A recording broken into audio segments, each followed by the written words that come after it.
Hello viewers, welcome to new video. In this video, I will show how to fix Facebook Lite not opening problem.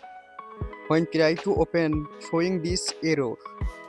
Let's see how to solve this problem. Following all steps, do not skip. Open on phone setting.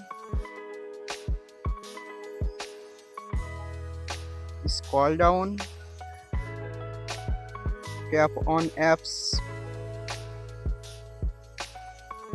Click on see all app. Scroll down. Click on Facebook Lite. Click on storage and cache. Tap on clear storage. Go to Play Store.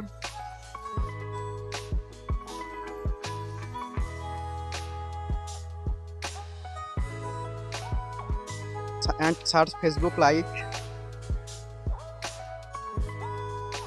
Update Facebook Lite if available.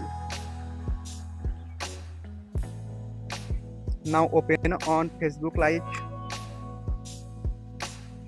Now Facebook Lite not opening problem solved. Thanks for watching. Don't forget like and subscribe.